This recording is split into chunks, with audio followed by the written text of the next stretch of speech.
There is no better fan base than the St. Louis Blues fans, and I'm going to tell you why this week proved to me that this is the best fan base in the NHL.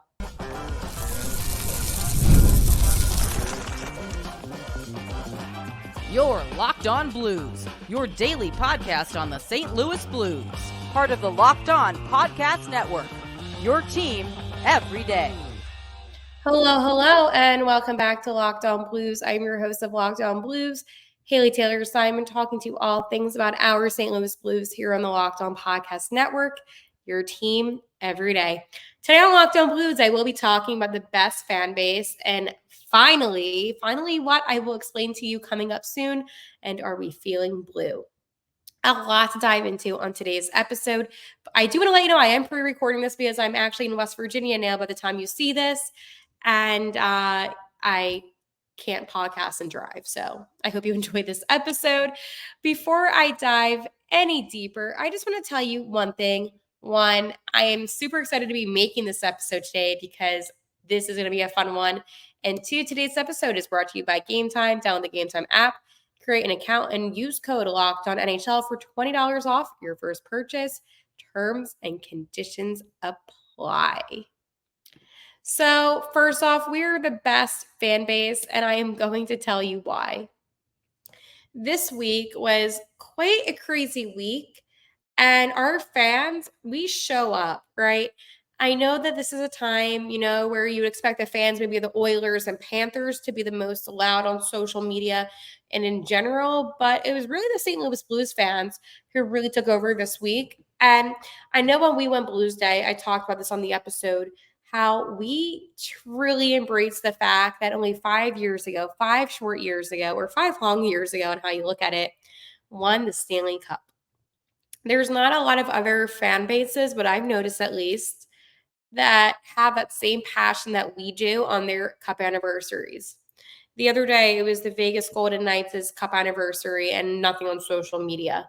A couple days ago, it was the Lightning's. And the point that I'm trying to make to you is that we embrace it because we wanted it so bad for so many years and for such a long time that it means something to us still.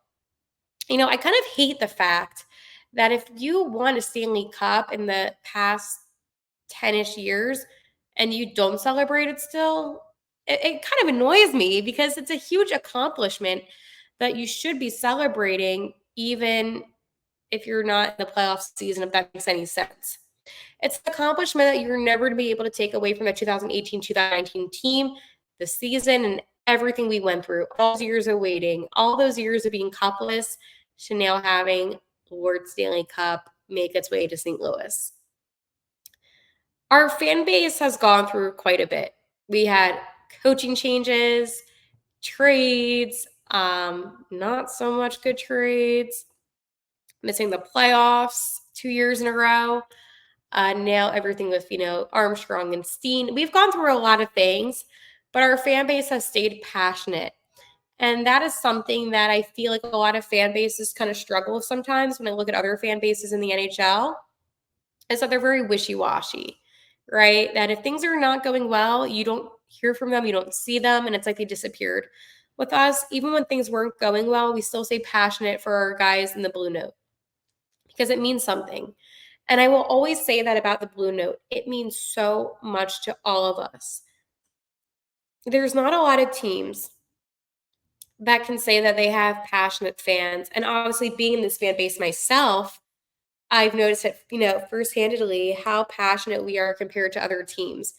Now, there is another team that I'm thinking of that does have passion and a lot of passion, and you might kind of roll your eyes on this, but it is the Toronto Maple Leafs. And I know what you're thinking, Haley, they're crazy. Yes, but they're passionate. And there are very few fan bases that really do stick with their teams. And you think about their track record, I mean, even though they get in the playoffs, they can't get past the first round. And if they do, they can't get past the second round. So essentially, their fan base, despite the fact that they're a little bit cuckoo bananas, they're still a fan base that has passion.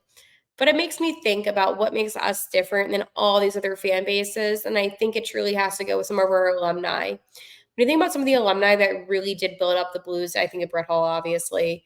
But, even Kachuk, you think about a lot of different guys that really installed to us what passion is and how to be a fan. And I think that's why we have one of the best fan bases in the NHL.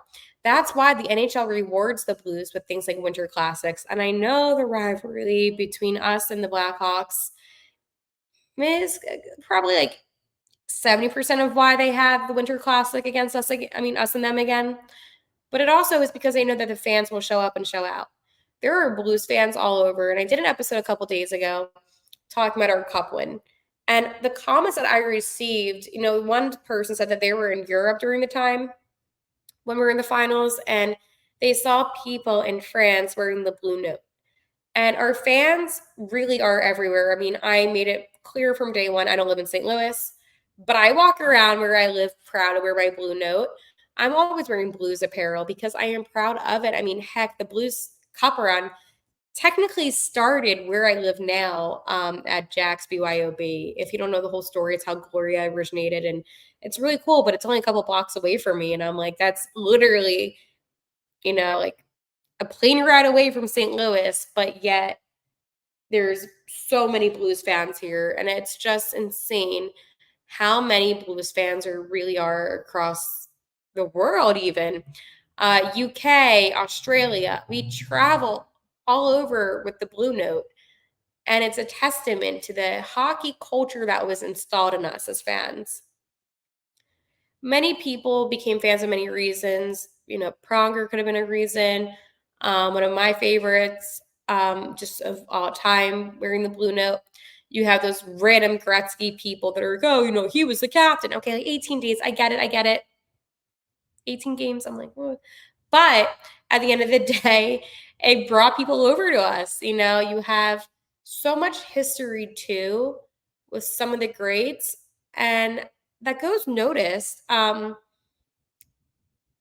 Here's the thing though, and this is what I want you to understand. I do a daily podcast on the St. Louis Blues, as you know. And I feel like maybe I talk about the Blues too much, if that's even possible. Like, I'm not even doing the podcast. I'm on the phone with my parents and I'm telling them things about the Blues and different things that have happened, that day, or I tell them about a game. I'm really always going on about the Blues because that's my passion. And sometimes I'll be out in public on the phone and people hear me and they're like, let's go Blues. I get that a lot. Whenever the Blues come to the city that I live in at the moment, I always talk to everybody that I see wearing the Blue Note, and it's like they're from all over. You get not just St. Louis, but you get so many random, states that you wouldn't even think of that are Blues fans. And I'm going back, as I said, to West Virginia. We're all like Blues fans in West Virginia. It's like insane the amount of people that love the Blues out there. But that's just a very normal thing. And I think it just goes to show that when you have good hockey culture installed with a team, with a city, with a fan base, the passion will be there despite the ups and downs. And the past couple of seasons were a lot of downs, but what I was proud of was this attendance, despite the fact that we did not, make the playoffs and we still had a game or so left at home. I believe it was against the Kraken. Still showed up for the team, still saluted the boys, because at the end of the day, that's what fans do that are passionate. There are so many other fan bases that don't react the way that we do. During the live stream the other day with Steen, over 3,000 people were watching live at 10 a.m. I was at work. I was watching. Sorry, don't tell my bosses, but I was watching. And it's funny because it's like we care so deeply about this team and we are so invested in the well-being of this team that we just want to know what's going on. We want transparency. We want answers. We want change. And I think that all that's being said and done, our fan base deserves it. And I know what you're thinking, oh, they're not doing this for the fans. No, they're doing this for the Blue Note. They're doing this for the history that our team's gone through and the organization. So there is a lot of exciting things happening with the organization. And that's what this next segment's going to be about. It's really going to be, it's called Finally, because I don't know how else to put into words about finally there's something happening that we have been trying to get for quite a long time. And I feel like finally things are heading in the right direction. But I want to tell you about my friends over at Policy Genius, okay? So here's the thing. Policy Genius helps you easily compare your options from America's top insurers in just a few clicks. Their award winning agents can even walk you through the process step by step. With Policy Genius, you can find life insurance policies that start at just $292 per year for $1 million coverage. Some options are 100% online and let you avoid unnecessary medical exams. Your work life insurance policy may not offer enough protection for your family's needs. Even worse, it may not come with you if you lose your job or leave your job. Policy Genius has no incentive to recommend one insurer over another, so you can trust their guidance. They have thousands of 5-star reviews on Google and Trustpilot from customers who found the best fit for their needs. Get peace of mind by finding the right life insurance with Policy Genius. Head to policygenius.com or click the link in the description to get your free life insurance quotes and see how much you could save. That's policygenius.com. Finally, St. Louis, finally change is happening. It only took us a couple seasons, a couple long seasons, a couple disappointing seasons, but finally the change has come. We all know that the other day, Steen was appointed to basically being our future GM. Right now, he's like special assistant to the GM, which is still Doug Armstrong for the next 2 seasons. But after that, in 2026, he will become the 12th GM in franchise history, which is so cool for Steiner and the Blues organization. Doug Armstrong, and Tom, they talked about change and how change is good and how change is necessary for the Blues right now. And that's why this is labeled finally. We're finally getting the change that we have been advocating for as a fan base. As a fan base, for the past couple seasons, I've seen you. I've seen your tweets. I've seen what you're up to. I mean, before I began this podcast, even on my own personal account, I made the same kind of tweets that we need change, get rid of Doug. Listen, I was desperate. I was open-minded to any possibility. And that's what we're seeing now with these changes. I think that at the moment, when you're truly thinking about what is best for the Blues and the changes that are necessary and the changes that we need a change in leadership. And I know Doug isn't eliminated permanently, right? He's still president of hockey operations throughout 2028, 2029. Oh my God, I feel old saying that. I'll be like 30 then. Oh my goodness. I'll be 29, but still, like that makes me feel old. But there's obviously still that. The reason why I am optimistic is because obviously enough is enough, okay? You can't have a repeat of last season. You can't have a repeat of the season prior. You can't have a repeat, heck, of the season before that, because you know what it is, St. Louis. We won the Stanley Cup and we regressed tremendously. And that's how it is. We regressed a lot. Too much, if I'm being honest. And that regression, it shows, it's embarrassing. It's not something that we should be proud of. I'm going to say it.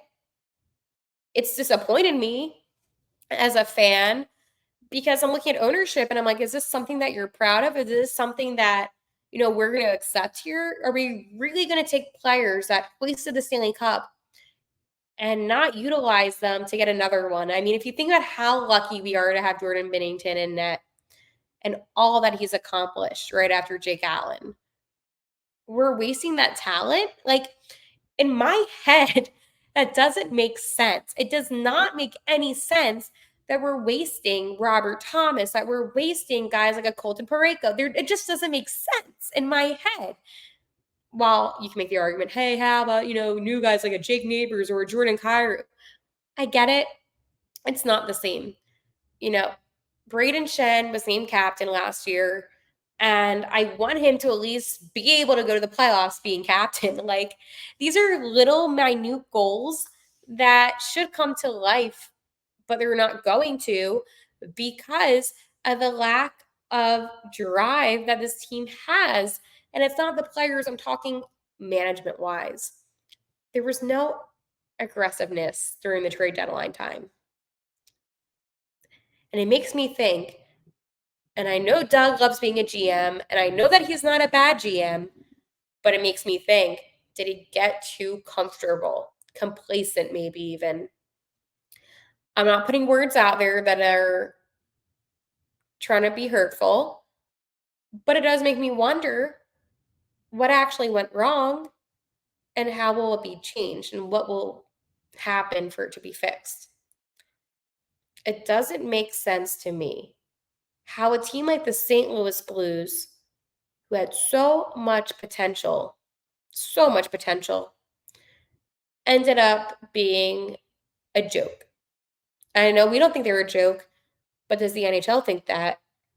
And I think so. I think other fan bases, other teams underestimate the Blues, and why shouldn't they? While we do have one of the top 5 goalies in the NHL, Jordan Binnington, and then we have a young successor in Joel Hofer, hopefully, if that continues on, they're not afraid of us because they know that our defense is like Swiss cheese, and they're going to get by us. And I'm dairy free, and I'm saying Swiss cheese, so you know it's bad. They need to fix the blue line. They need to draft well. There's a lot that they need to do. Free agencies approaching. This is the time to be aggressive because if you're Doug Armstrong, what do you have left to lose? Seriously. You have 2 years left being the GM. Don't you want to go out with a bang, not being complacent, being aggressive? And that's why I am stating this now. I wouldn't be surprised if a lot of changes happen now this offseason. Clearly, there's going to be changes happening in leadership and management. Okay. Let's see what they can do with the players that they have now. Let's see what they're going to do with the caps. And you know what? The contracts were trash. And that's what Doug needs to fix before he goes any further, is fixing those stupid contracts that he gave out and at least make something positive and good. Because people are not going to remember Doug Armstrong for all the good moves that he made. They're going to remember him, if he doesn't do anything, for all of this that we're seeing. And that's the truth.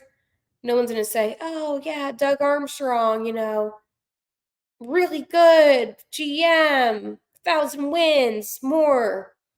They're going to say, what did you do to ruin this team after they won the cup? Like, it is a true travesty about what happened.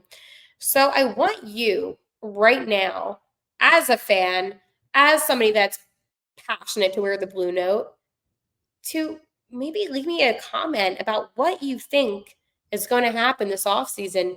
Do you think it's going to be a more aggressive offseason now that the management basically is changing? I think it is. I think that being complacent is only going to get you so far. And right now, people's legacies, okay, are at stake. Doug will be, after the season's 15th, and then next season will be 16th, 16 years as being general manager. Yeah, that's enough time for anyone to get a little complacent. He needs to be hungry again. Because here's the thing, St. Louis, legacies do matter to some of these GMs. And you want to go out saying that you did the best possible job. And Doug says, oh, I love the blue note. Well, I know you love the blue note because this team gave you a huge opportunity. And I know that, you helped us win the cup. But after that, what happened? And that is why I feel so passionate about what I am preaching to you right now, because this is not the end for success in St. Louis. It's not. It can't be. There's no way that it is the end. The Blues have so much left to prove, and it's only going to get better. And I really am a believer that it is playoff focus this season. The goal should have been playoffs last year, and I know that the guys thought they were going to get in, but you can't lose to teams like the Blackhawks or the Blue Jackets or the Islanders. You can't do that. You need to win those games when you're up 2-0 in the third period. You need to hold on and win. And that's what it is. And the Blues didn't do that enough. So, yeah, I'm frustrated. I'm annoyed. But at the end of the day, change is coming. And I feel pretty good about it. All right, you know what else I feel good about? My friends over at Game Time.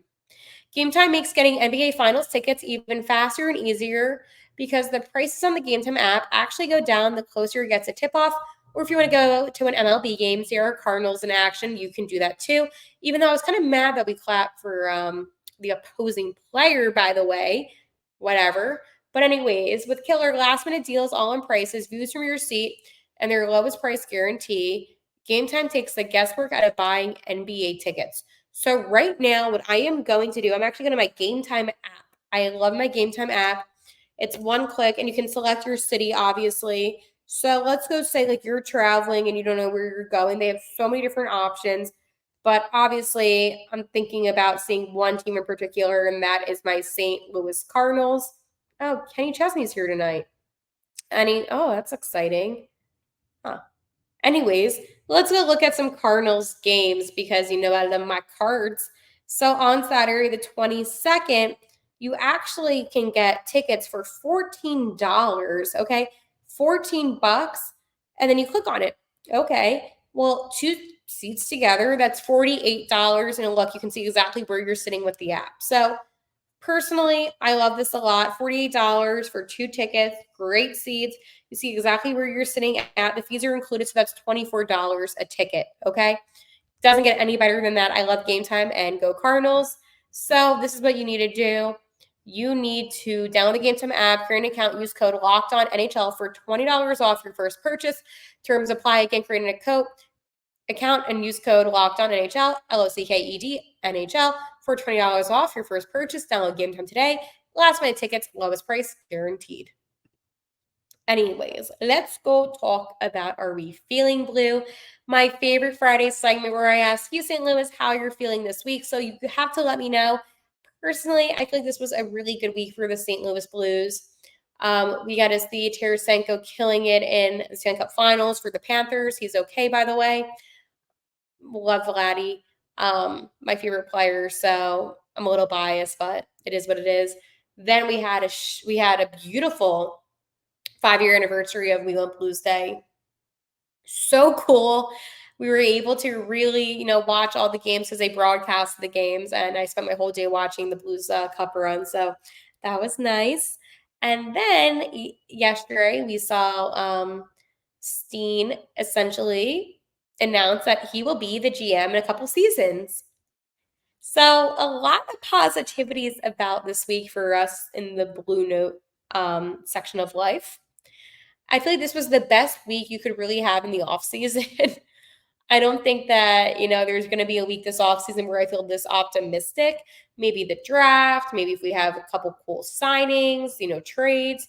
But in terms of just change for the Blues in the future and reminiscing in the past, I feel like this was a top tier week. I mean, what's better than that? Being able to recap one of the best days of my life, which is when we won the Cup, June 12th, 2019. I was able to do that this week. I was able to see a guy that helped us win the Cup and Alex Steen come back to be involved with our leadership and to be our future GM. I get to see Doug Armstrong now taking on a different role soon. And it's exciting. What is happening in St. Louis is so exciting. That's the best way to describe it, Blues fans. It's exciting. I'm excited. So yeah, it's a good week for the Blues. Now it would be better for Rick in the finals, but I get it. But you know what's also weird too? Is I know like all the anniversaries are coming up with like when teams won their championship game. It is kind of crazy that the finals, like they're gonna be having game 4 tomorrow night. It's weird how the time every season I feel like the timing is just weirder and weirder. I mean, I don't understand it at all. I mean, I guess you know what it is? I think it's because the distance between Edmonton and the Panthers, why they had to spread it out this far, but still it feels like it's dragging on.